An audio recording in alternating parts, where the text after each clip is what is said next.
Podcast, seu conteúdo número 1 de marketing e gestão na web. Hoje, para falar sobre comunicação corporativa, estou aqui na presença de Eveline Martins. Seja bem-vinda, Eveline. Olá, Alexandre. Prazer estar aqui com você. Espero poder contribuir aqui com os ouvintes do podcast. Com certeza, pelo que a gente já falou nos bastidores aí, acho que tem umas histórias muito boas que a gente precisa contar para os nossos ouvintes e quem sabe, por que não, inspirá-los também a vir para esse mundo do podcast. A Eveline é formada em comunicação social, em jornalismo, pela Universidade Estadual de Ponta Grossa, UEPG, com MBA em marketing pela Universidade Federal do Paraná, UFPR. Foi eleita neste ano de 2020 a profissional executiva número 1 de comunicação corporativa da região sul do Brasil, pelo prêmio Mega Brasil, um dos mais importantes prêmios do setor de comunicação. Parabéns, Eveline! A Eveline atua como coordenadora de comunicação no Instituto das Cidades Inteligentes, o ICI, e ela está aqui conosco hoje para falar um pouquinho sobre os desafios da comunicação corporativa. Obrigada, Alexandre. Como você já me apresentou, eu me formei em jornalismo isso foi final de 2005. E em 2007 eu entrei no ICI para trabalhar na área de comunicação lá. E daí, desde cedo, comecei a trabalhar ali mais fortemente com a comunicação interna e daí depois também com assessoria de imprensa. E aí que este ano surgiu essa surpresa do prêmio Top Mega Brasil, aí que eu descobri que era finalista, já como finalista, na segunda fase. Eu não sabia que eu havia sido indicada, na primeira fase. Porque eu fui comunicada do prêmio pelo Cláudio Stringari, da Central Press, que é com quem o ICI tem parceria já há alguns anos. Eles são nossa agência aí de mídia social e assessoria de imprensa. E aí ele me mandou os parabéns, dizendo que você é finalista, parabéns e tal. E eu, como assim finalista? Finalista do quê? Não, mas o prêmio é de executiva. Eu não sou executiva de nada. Eu sou uma trabalhadora do Brasil só, não sou executiva, Então, assim, eu tô falando sério, não tô de brincadeira. Eu levei um tempo processando essa informação do que significava ser finalista, estar ali. E aí, uma vez que eu assimilei, eu pensei, bom, se a primeira fase era por indicação, eu já me sinto absolutamente honrada de alguém ter lembrado do meu nome para me indicar, E daí, considerando que a segunda fase era por voto popular, que você poderia fazer a sua própria campanha, eu pensei, vou fazer, fazer minha campanha. E fiz e ganhei, sabe? Daí eu falei, não é possível, isso não pode estar acontecendo. Porque quando você... e tinha muita gente boa, você inclusive, estava lá. Daí quando você olha para os currículos, para as coisas, você fala assim, mas não é nem... Jamais que eu sou a melhor da região sul do Brasil, Você não cabe. Eu não levei em conta esse sentido de ser a melhor profissional, alguma coisa nesse sentido, para não me limitar mesmo, porque eu sei que eu tenho muito chão para percorrer, eu tenho muita coisa para estudar, muito resultado para dar ainda, Eu acho que é um caminho que a gente vai construindo após ano, dia após dia. Então, eu não me considero a melhor, de maneira nenhuma. Por outro lado, a forma como veio esse reconhecimento me traz uma sensação de uma gratidão, e um próprio encorajamento de fazer mais, no sentido que, eu acho que eu descobri em mim um poder de influência que eu não sabia que eu tinha. Porque à medida que você vai e pede voto para as pessoas, e as pessoas votam em você, elas estão te dando um aval, eu acredito no que você faz, eu acredito no que você fala. Claro que descontando meus pais e meus irmãos, mas todas as outras pessoas, elas tiraram um tempinho para fazer isso, por mais que seja questão de minutos, Informar as pessoas ali das minhas redes de que eu estava concorrendo, dizer para elas que aquilo era importante e elas me darem esse aval e irem lá e darem o voto para mim, e essa soma toda fazer com que eu tivesse mais votos que os outros concorrentes, isso tudo mexeu comigo nesse sentido, opa, existe aqui um poder de influência ou um poder de comunicação mesmo, de me fazer entender e das pessoas comprarem aquilo que eu estava dizendo, né?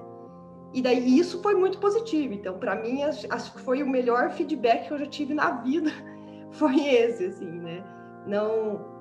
O prêmio tem essa simbologia por causa da nossa atuação profissional, mas eu tenho total consciência de que existem muitos profissionais que estão muito à frente de mim em relação a resultados ou títulos, né? Mas a questão é que o trabalho que eu venho desenvolvendo teve resultado e teve o resultado de que as pessoas olharam e perceberam aquilo como algo positivo, né? Então, nesse sentido, eu aceito o prêmio de bom grado. Agora, é a melhor do sul do Brasil? Não, eu acho que não é o caso. Não, mas é um reflexo de reconhecimento mesmo, né? E eu tive essa surpresa também quando eu recebi a indicação, foi o mesmo cenário, eu fiquei sabendo já na segunda fase, né, depois das indicações dos profissionais. E a gente acaba se expondo numa palestra, num evento, numa rede social, mas é uma surpresa quando vem, digamos, uma oficialização disso. Mais do que a colocação, a quantidade de votos, é você ver. No caso, eu fiz o link da votação pelo Bitly, então eu consegui acompanhar a evolução e o número desses votos, né? E você vê que, puxa, as pessoas estão tirando um tempinho para votar em mim, estão tirando um tempinho para votar em você. E é o que você falou muito claramente, né? Existe uma validação, existe um reconhecimento da família, lógico, do primeiro ciclo, do segundo ciclo que está mais próximo, um colega de trabalho, mas você começa a ver que, puxa, mas está aumentando esse número, que é mais do que o número de pessoas que eu mandei, né? Ou seja, tem pessoas que realmente estão votando. E o teu depoimento, quando você fala que, longe de ser, e eu não quero me limitar quanto a isso, acho que é muito madura essa visão, eu vejo que ela enquadra muito no dilema, né, do impostor, o dilema do impostor. Que o impostor é aquele que ele faz algo sem autoridade. Quem tem autoridade, quem realmente é o estudioso, é o competente, ele sabe que tem um universo muito maior pela frente de aprendizado. E eu estou longe desse ápice. Só que essa consciência é o que te faz continuar crescendo, e justamente por continuar crescendo, te coloca numa posição, não de superioridade, mas de alguns passos à frente. Que geralmente aquela pessoa que se fecha para o conhecimento, eu já sei tudo. Não, eu já cheguei onde tinha que chegar. Ela para de evoluir e ela vai ficando para trás. Então, os grandes profissionais, e aí você tem vários líderes falando sobre isso, até mais recentemente, né, sobre essa síndrome do impostor. Será que eu sou capaz? Será que eu não estou enganando todo mundo? Porque, eu sei alguma coisa, mas existe uma porção muito maior de coisas que eu não sei. Só que a gente acaba se descolando um pouco do que os outros querem ouvir. E muitas vezes o pouco que a gente sabe é muito para alguém, faz a diferença para alguém. E a gente começa a colocar isso na balança. Não, puxa, tem muito para aprender, vamos correr atrás, vamos buscar, mas esse pouquinho já serve para alguém, né? E a sala de aula é uma coisa que permite muito isso, né? Eu conversei recentemente com o Felipe Oliveira, que foi um dos vencedores também na categoria Instituição Pública, e ele falou um pouquinho do prêmio aqui também para a gente. E ele deu até uma notícia aqui dentro do podcast sobre um curso que a gente tem lá no Centro Europeu de E-Commerce, onde uma aluna que assistiu uma aula minha, que fez o curso lá de mídias sociais, já montou o seu e-commerce, começou a vender, é o projeto final de conclusão lá do curso, mas ela criou um negócio. Ou seja, tem um universo de coisas que eu não domino no e-commerce. Mas um pouquinho dessa experiência, que eu fui lá em uma aula de 4 horas, as ferramentas que eu apresentei, que eu consegui direcionar, provocou uma atitude, uma ação, para essa pessoa criar um negócio, começar a vender, muito mais do que um trabalho acadêmico, virar um empreendimento. Faz a diferença na vida da pessoa, né? E isso que é uma história que você teve a oportunidade de saber, mas quantas histórias que talvez você tenha influenciado que você nem fica sabendo, nem vai ficar sabendo. Né? Exatamente. E eu acredito que, inclusive com esse teu projeto aqui, com o podcast, eu acho que isso é uma coisa que provavelmente venha a acontecer, né? Alguém que vai consumir esse conteúdo, vai aplicá-lo, vai trazer muita diferença e resultado na vida dele e você e teus convidados aqui não vão nem ficar sabendo disso. Espero que sim. A ideia do Contecast, claro, tem o nome não só pelo meu sobrenome, pela minha identidade pessoal do Conte, como as pessoas me conhecem e me chamam, mas é também um convite para os convidados como você virem aqui contar um pouco da sua história, contarem um pouco da sua experiência. E serve para os profissionais, não só para os alunos, para os gestores de marketing, que muitas vezes têm dúvidas, assim como nós temos esse dilema do impostor, um diretor de marketing de uma grande empresa também tem. E nada melhor do que ouvir quem está passando pela mesma situação ou já passou, quem está compartilhando as dores e os acertos. E acho que o grande desafio que a gente tem é colocar isso dentro de uma linha de comunicação quando a gente fala do mundo corporativo, seja para o nosso público interno, para os nossos colaboradores, uma campanha de endomarketing, não só de pertencimento, mas de engajamento, alinhando a visão estratégica da empresa com os objetivos pessoais de cada um, e quando a gente tenta jogar isso para o mercado. Muito mais do que aquela comunicação que é muito gostosa de fazer, aquela comunicação institucional ou aquela instituição promocional de conversão, mas a gestão de marca e de comunicação, ela vai além disso, ela vai numa continuidade de um diálogo. E que mídia utilizar para isso? E como eu melhor converso com o meu público em diferentes situações ao longo de um tempo? Acho que esse é um desafio que a gente tem, e eu quero te provocar um pouquinho para falar sobre isso. Como é que hoje você tem lidado com esses dois públicos e com as diferentes mídias dentro do ICI? Eu acho que é um desafio que não é um privilégio meu, muito pelo contrário. Eu acho que da grande maioria das pessoas que atuam na área de comunicação é a diversidade do público, né? Você conseguir identificar com quem você está falando para você descobrir a melhor maneira de falar com esse público, né? Para que a sua informação seja compreendida e para que você alcance os resultados esperados. E dentro do universo do ICI, tanto do ponto de vista interno quanto externo, o nosso público é muito diversificado. Então, assim, internamente a gente tem uma extensa faixa etária, né? Tem funcionários de diversas faixas etárias que começam ali em menores aprendizes e vai até a faixa dos 70 e poucos anos. A gente tem uma grande diversidade de gênero também, por mais que seja uma empresa de TI, onde se considera que é majoritariamente masculina, né? A gente também tem um grande universo de mulheres também, e também de funções diferentes, dada a complexidade das tarefas, assim, né? Então, nós temos serviços muito simples e serviços muito complexos que são executados lá dentro. Os níveis culturais, os interesses sejam muito diversos. Então, às vezes, é difícil achar uma linguagem que se encaixe bem num público tão diverso assim, né? Falando do público interno.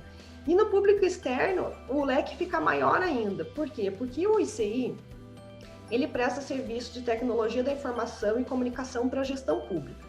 Então, nossos clientes são prefeituras. Então, o cliente em si é a prefeitura. Então, você pode considerar isso só dentro do cliente, desse público, nós temos como público, então, prefeitos, secretários municipais, mas também toda a gama da administração municipal, que vai aos diretores, aos usuários dos sistemas. Então, é um universo muito vasto de pessoas.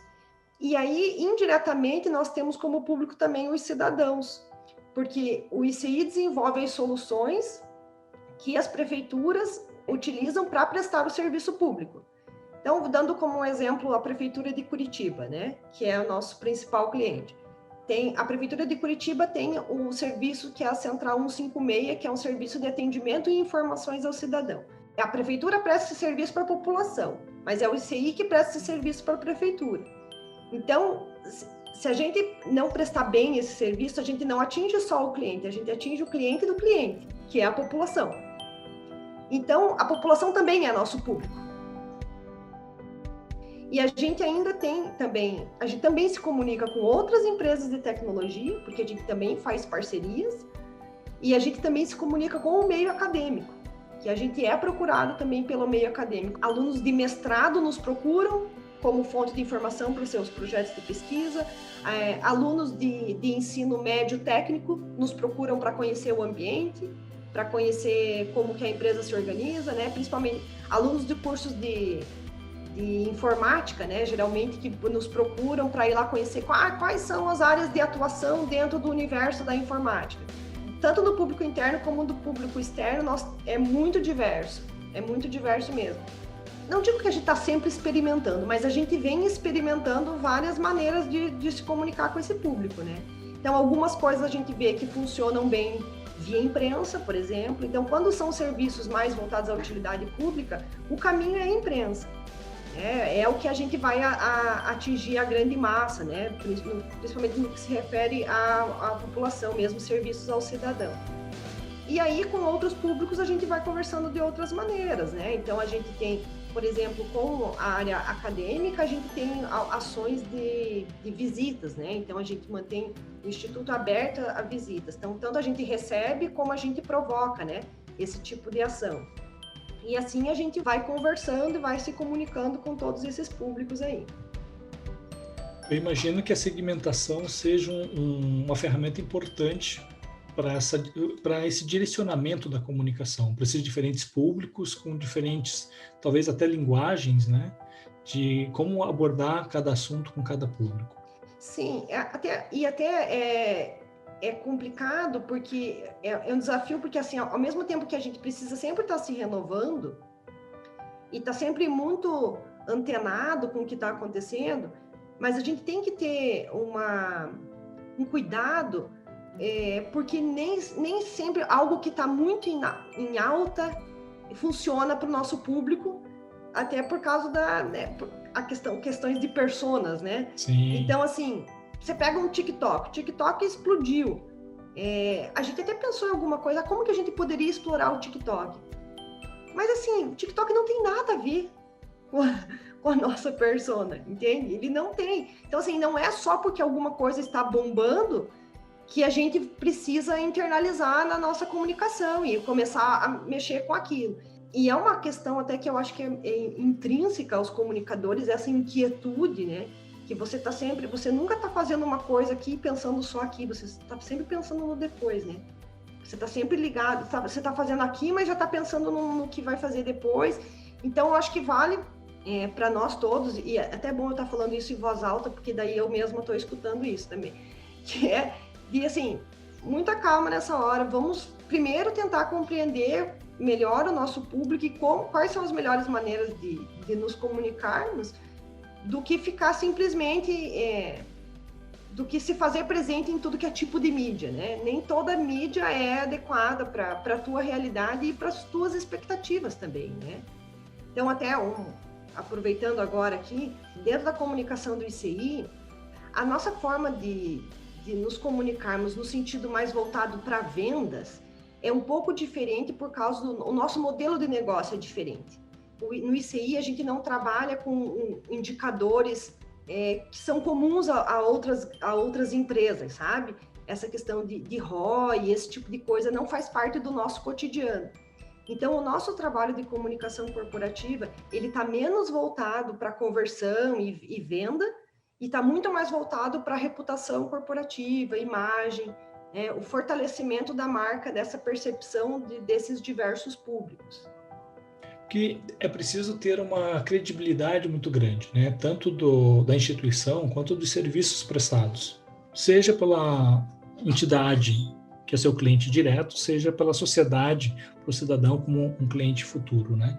E quando você fala sobre, gente, vamos pensar um pouco, será que eu tenho que estar no TikTok? Será que eu tenho que estar na ferramenta do momento? E a gente teve presente aqui no primeiro episódio o Olímpio Araújo, que é grande referência no marketing digital, e ele mesmo falou, olha, eu estou lá no TikTok, porque eu tenho clientes que demandam, né, e tentando entender um pouco como isso tudo funciona, ainda é muito novo, como toda mídia requer um amadurecimento, né, da sua utilização, do seu público, de como colocar isso dentro de um planejamento, e muitas vezes o não também é a resposta, é o que você colocou. Talvez a maior maturidade seja, não vou estar presente nessa mídia, por mais popular que ela seja no momento, ela não conversa com a persona com quem eu quero conversar, não conversa com o meu público, ou talvez não seja até mesmo adequado para a personalidade da marca da minha instituição. Por mais que ela esteja bombando, por mais que ela esteja em alta no momento, é mais sábio não fazer parte do que muitas vezes pegar carona na ferramenta do hype, né, e fazer besteira. Ter um posicionamento mal feito, ter uma imagem denegrida, né? Ou mesmo simplesmente não fazer um trabalho bem feito que deixa abandonado, só para dizer que tem mais uma. Então, às vezes você tem uma excelente ferramenta, mas olha, não é para minha atividade, não é para mim. E daqui a pouco vai surgir uma outra ferramenta super de nicho que conversa com o meu público. Ali eu tenho que estar presente, ali eu tenho que ser muito mais ativo, talvez até mesmo criar uma ferramenta própria para poder interagir melhor com esse público, né? Então a gente vê assim, marcas, empresas, muitas vezes querendo criar um aplicativo pelo aplicativo, porque é a onda, porque as startups estão criando aplicativo. Será que o teu público está disposto a consumir mais 50, 100 mega em mais um aplicativo no seu telefone para usar uma vez por mês para interagir com você? Talvez o fato de você criar e dar a exclusividade para essa interação ao aplicativo, você está matando a comunicação. Porque as pessoas não vão baixar, você vai ter uma aderência muito baixa e você não está usando outros canais que talvez sejam mais acessíveis, mais convenientes para o teu público. Um site, um formulário, um WhatsApp, né, que seja muito mais próximo para que haja essa comunicação e você poder tirar o aprendizado e toda uma valorização de marca em cima disso, do que criar um aplicativo para um ambiente seguro, um ambiente fechado, controlado, que vai ter meia dúzia de usuários. Sim. Ah, mas a Magazine Luiza tem um super app, tem um monte de coisa, mas fantástico, eles fazem um trabalho muito bem, que conversam muito bem com um público determinado, né? E funciona dentro de um ambiente que elimina a concorrência, porque eu paro de procurar TV no Buscapé. Eu não abro mais 5 sites para procurar, eu estou dentro do aplicativo. A Amazon já tem seu aplicativo, muitas vezes eu estou no celular, eu estou olhando o aplicativo da Amazon, e eu não estou com aquelas 5 abinhas no navegador procurando. É muito, muito bem assertivo.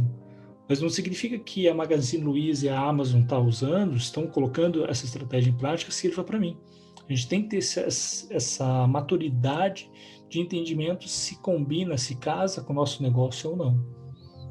Isso vai depender muito dos produtos que você oferece, o serviço, o tipo de serviço que você oferece.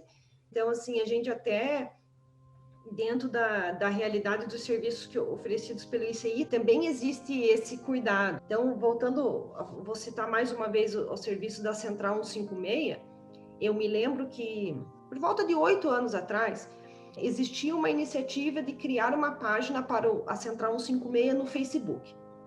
E aí que a Central 156 é um serviço que foi criado em 1984 pelo prefeito Maurício Frutti, na época e tal, e que veio evoluindo constantemente ao passar dos anos.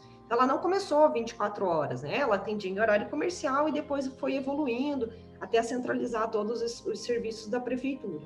E com o passar do tempo que surgiu daí, então do telefone foi para um portal na internet, depois do portal da internet entrou o chat, aí depois entrou o chat automatizado e hoje nós temos também um aplicativo. Mas no meio desse processo, antes de nós termos um chat, por exemplo, queriam criar uma página para a Central 156 no Facebook. Ah, porque todo mundo está no Facebook.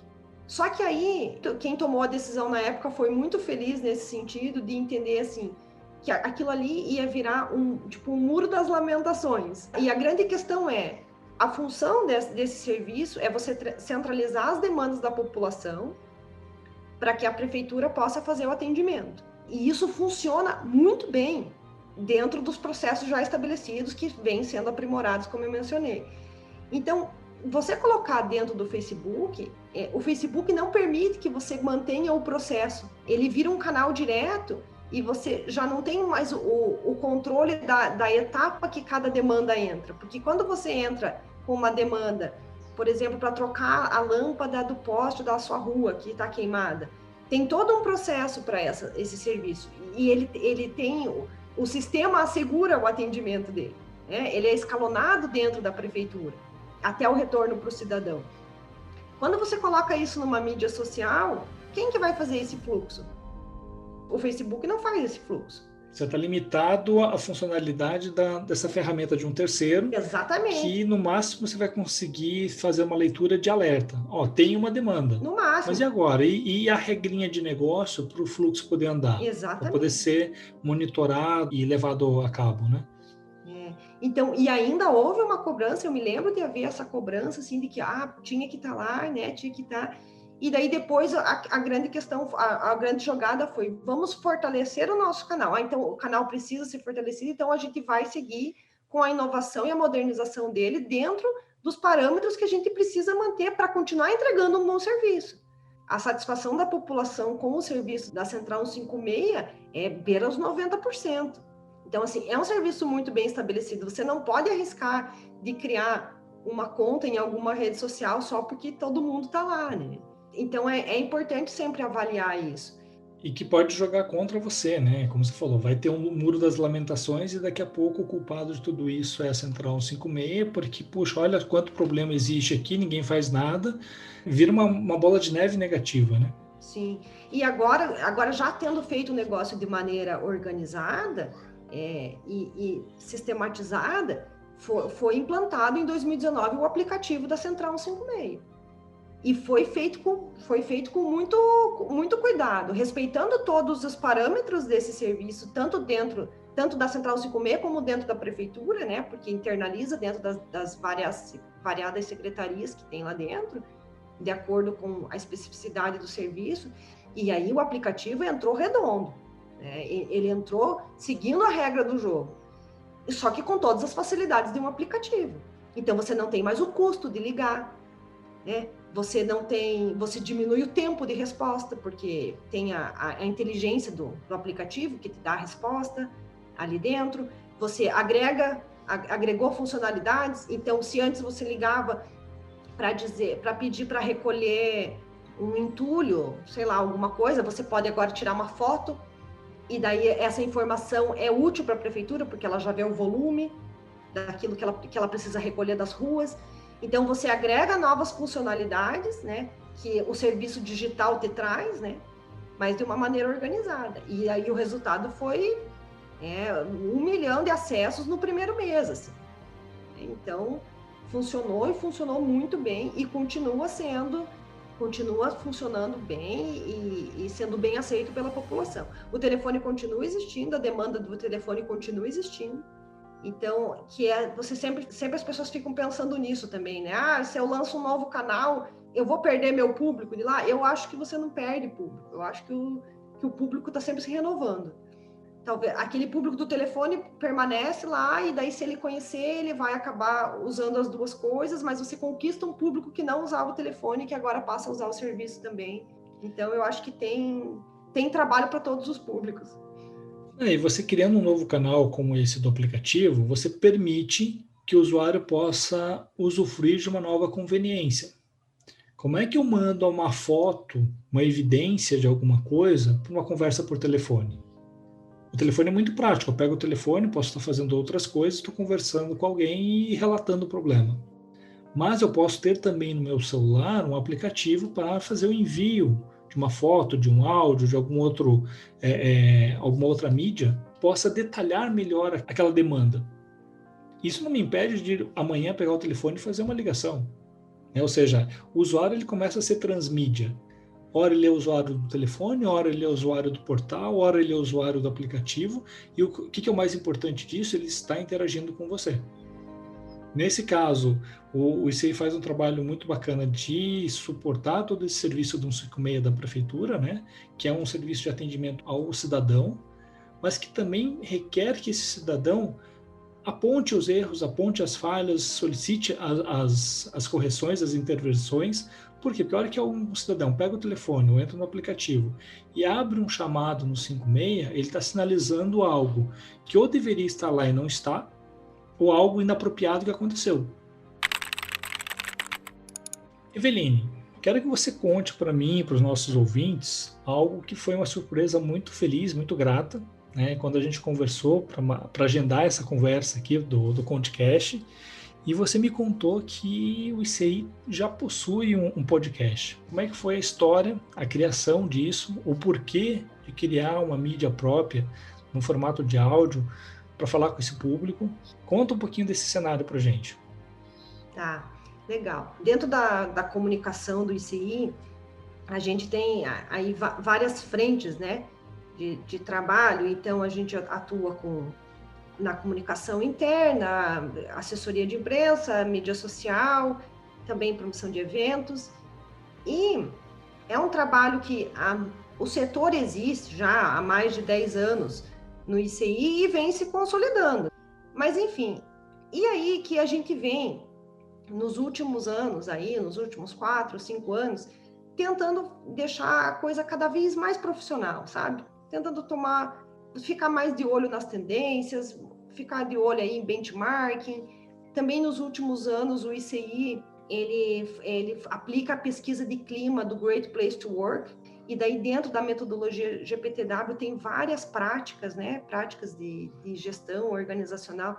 Então, dentro da nossa área de comunicação, a gente vem tentando sempre promover ações que tenham sentido para os nossos públicos e que reforcem aquilo que a gente quer transmitir como instituição, né? Que reforcem o nosso propósito e que fortaleçam a nossa cultura e, consequentemente, a nossa imagem. Eu, particularmente, eu acredito que você só vai ter sucesso na tua comunicação externa se você tiver sucesso na tua comunicação interna. Eu acho que se a tua comunicação interna não tiver força, assim, se ela não for consolidada, o teu resultado externo é sempre frágil, sabe? Porque isso eu estou falando pela realidade do ICI, eu não sei se aplica para a realidade de todas as empresas. Mas eu vejo muito no ICI como os nossos colaboradores são embaixadores da marca. Então, o quanto aquilo que faz sentido para eles, como eles reproduzem fora. Então, a gente vem tentando trazer na nossa comunicação cada vez mais essas pessoas para perto. Esses colaboradores como parte das nossas estratégias. Então, seja como personagem, sejam como autores, enfim, a gente vem buscando isso ao longo do tempo, visando sempre aí a ter esse público não só bem informado, mas também engajado e, consequentemente, mais motivado e produtivo para a gente atingir os nossos resultados como instituição. Então, foi um trabalho profundo ali de estudar, né? Olhar para trás e ver o que a gente fez que funcionou, o que o nosso público gosta, né? O que a gente precisa, né? Que tipo de informações que a gente precisa fortalecer, que causas a gente quer que essas pessoas abracem, para que a gente quer direcionar o olhar do nosso público, né? Sempre no radar aquelas práticas do GPTW, coisas do tipo, né? E daí, dentro deste plano para 2020, tinha ocorrido a questão do podcast, assim, né? Porque em 2019 o podcast bombou no Brasil, então tinha ficado assim aquela pulguinha, assim, que tal se a gente fizesse? Mas assim, não evoluímos, não consideramos no plano.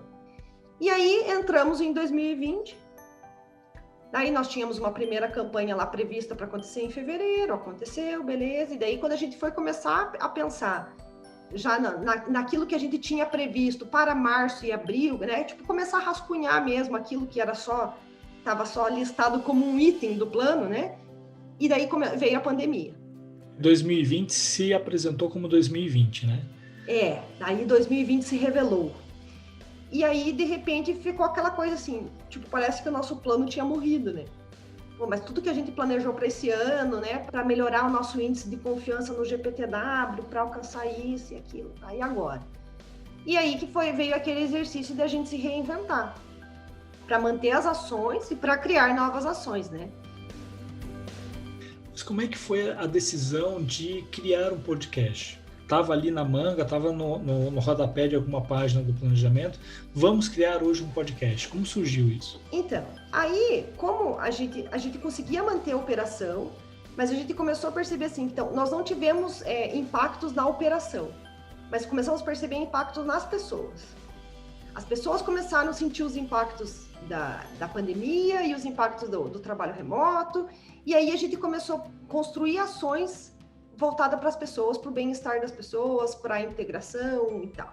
E aí a gente teve uma primeira campanha com várias ações, daí todas em ambiente virtual, né? Tudo dentro do digital mesmo. E aí a gente fez uma segunda rodada, né, uma segunda campanha, onde a gente fazia bate-papos por esta ferramenta aqui que todo mundo conhece aí, de reuniões. Então, a gente montava um grupo de colaboradores, 4 colaboradores, para falar de um tema, e aí as outras pessoas podiam entrar na reunião de acordo com a capacidade ali da sala, para acompanhar. E aí, promovendo, quando a gente fez o segundo bate-papo, né, o nome da campanha era Sempre Conectados. Então, quando a gente promoveu o segundo bate-papo da Sempre Conectados, foi quando a gente viu, a gente já tinha o podcast, praticamente. Já tinha nascido e você não tinha percebido. E a gente não tinha percebido. Então, assim, a gente cogitou a possibilidade de fazer, mas não parou para analisar. E quando a gente começou a fazer o bate-papo Sempre Conectados, a gente viu que estava ali, estava pronto. A gente só precisava empacotar, desenhar um pouquinho melhor para buscar o resultado de maneira mais assertiva. E aí que a gente começou a rascunhar e pensar como que vai ser, como que a gente ia conversar. Porque a gente viu, assim, que o ICI é difícil você tornar tangível o serviço que a gente faz, que a gente entrega. Então, o que a gente faz basicamente? Desenvolvimento de software e serviço de infraestrutura. Como que você... Às vezes eu acho que tem funcionário que talvez não saiba explicar nem para a própria mãe com o que trabalha. Eu desenvolvo um sistema. Eu desenvolvo um sistema para a Secretaria Municipal X. É muito abstrato, né? É abstrato, é difícil você falar. Mas tem todo um negócio por trás daquilo. Tem toda uma questão que essas linhas de código resolvem. E, às vezes, esse público muito técnico, essencialmente técnico, se você pedir para ele escrever um artigo, talvez ele não tenha muita habilidade ali com o texto. Se você colocar essa pessoa para dar uma entrevista, se pegar ela meio despreparada, ela não vai sair muito bem ali com um repórter que tem o tempo muito curto. Mas tem muito conteúdo ali. E a gente já vinha vendo, assim, que a gente precisa dar voz para essas pessoas. Elas não precisam ficar... Esse conteúdo não precisa sair só por meio de uma entrevista que a gente vai lá, conversa e redige, né? Vamos dar voz para essas pessoas. E daí o podcast deu essa oportunidade para nós. De a gente poder falar de temas que fazem parte do nosso universo pela voz dos próprios colaboradores. Então, os próprios colaboradores estão falando sobre os nossos temas de negócio. E qual a adesão do teu público interno hoje, Eveline? Tem alguma coisa por volta de 30% do meu público consumindo. Eu tenho mais retorno qualitativo, assim, do que quantitativo, sabe? Que é justamente a força do podcast, de você ter profundidade na conversa com o ouvinte, né? A gente não tem grandes números, assim, de audiência, mas todo o retorno que a gente tem é muito positivo, das pessoas, assim, tanto no momento da gravação, que elas já dão um retorno, e quanto na sugestão de temas, e quando se coloca à disposição para... se quiser me convidar de novo, eu venho, sabe? Legal. Então, assim, está sendo bem interessante, e aí a gente começa a ver aquele colaborador que nunca se expõe na rede social, de repente, quando sai o podcast, ele compartilha. Que ele se identifica, né? É uma extensão dele. Ele se identifica, porque aquilo faz sentido para ele. É o colega dele que está ali. Ou é ele próprio que está ali, né? Então, assim, aí a gente percebeu que tinha potencial e a gente submeteu a ideia para a diretoria. A gente pensou em fazer assim, assim. E aí a gente pegou um desses programas que a gente tinha feito dentro da campanha, fez um piloto, e aí eles gostaram. Falaram, não, vamos lá. A gente começou assim e a gente fez uma primeira fase, que não concluímos ainda, mas são episódios quinzenais. Então, a gente lança quinzenalmente um episódio e aí a gente compartilha, daí para o nosso público interno primeiro e depois a gente compartilha nas nossas redes sociais. Isso fica, então, acessível para quem não é colaborador do CI. Sim. Então, nosso ouvinte que está aqui participando, ele pode acessar esse podcast e acompanhar um pouco dessa conversa.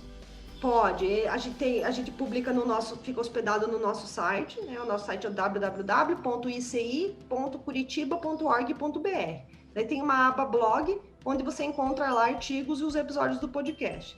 E também a gente compartilha no Deezer e no Spotify. Então você pode encontrar lá podcast ICI, tanto no nosso site como nessas duas plataformas de streaming. E aí são episódios por volta de 30 minutos, 40 minutos, que falam de variados temas dentro do nosso universo, né? Então, assim, tem sido interessante, eu acho que a experiência é bacana, porque, assim, daí, além do episódio propriamente dito, às vezes a gente aproveita aquele conteúdo para outros materiais também. Então, das nossas gravações, dos nossos podcasts, já saiu sugestão de pauta para a imprensa, já saiu palestra, né, para algum evento, já saiu artigo, que foi compartilhado também na imprensa.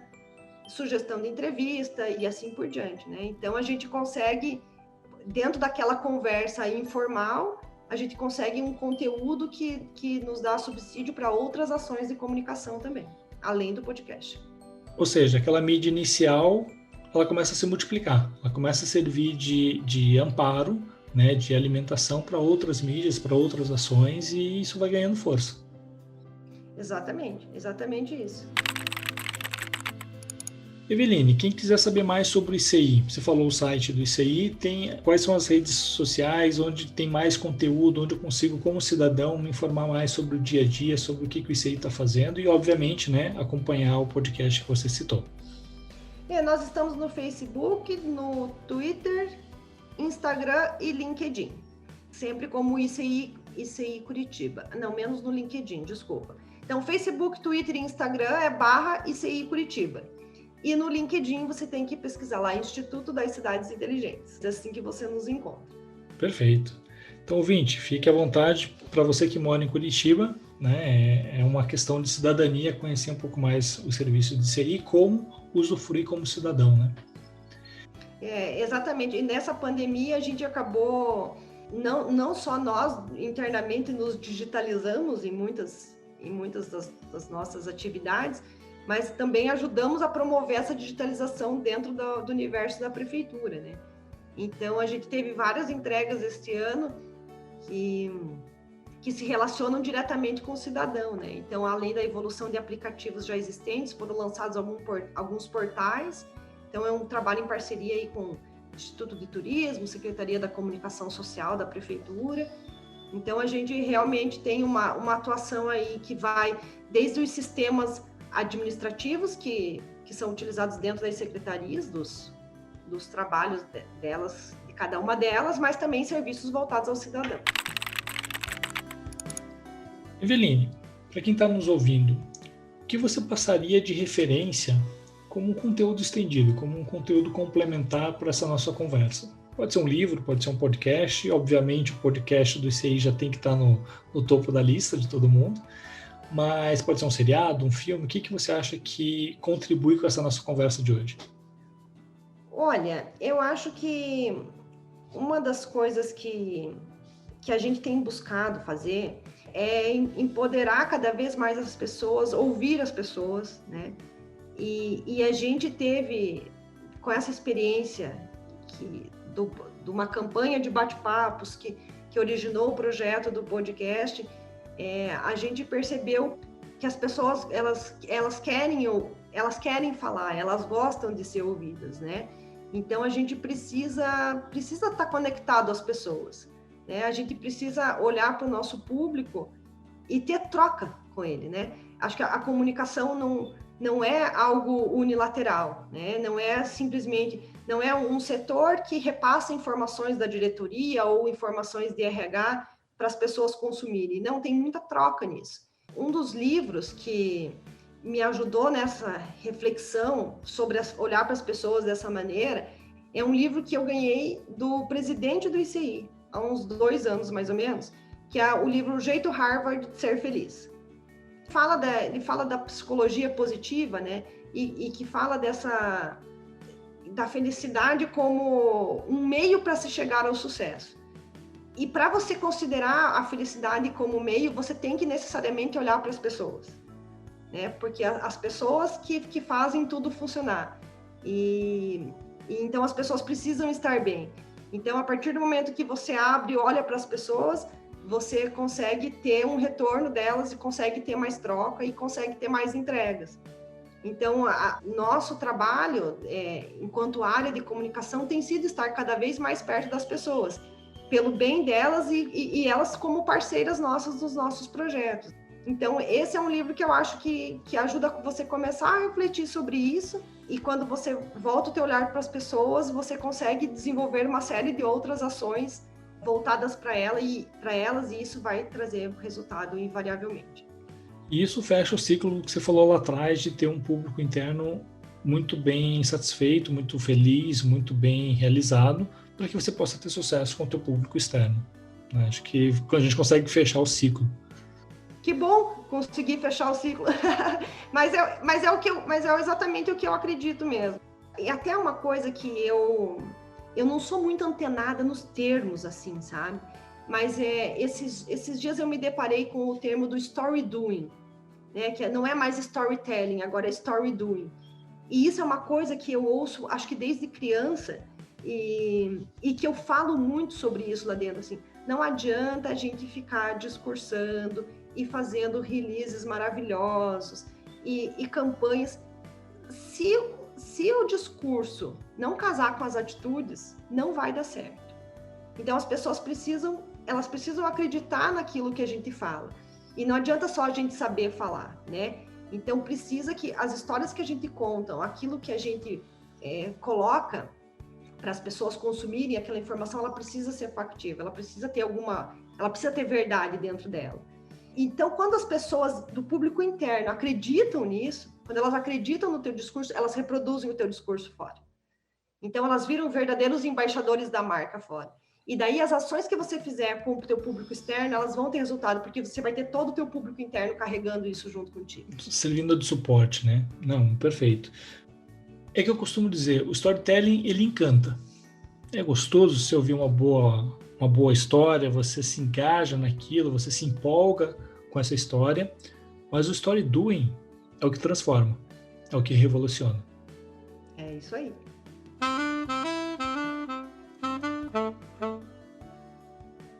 Eveline, muito obrigado pela presença, muito obrigado por aceitar o convite, muito obrigado por esse tempinho em compartilhar essa experiência, principalmente esse projeto de podcast dentro do ICI aqui com nossos ouvintes. E você, ouvinte, que está aqui acompanhando esse bate-papo, pegue isso como exemplo, provoque o chefe, provoque o diretor, provoque a empresa, provoque sua área de marketing, de comunicação, de RH. Por que não criar um podcast do seu negócio? Seja para falar com clientes, seja para falar com os colaboradores, seja para lidar com temas mais delicados ou mais polêmicos dentro da empresa, mas é um canal de comunicação de via dupla. Né? Dar voz para o colaborador é muito importante.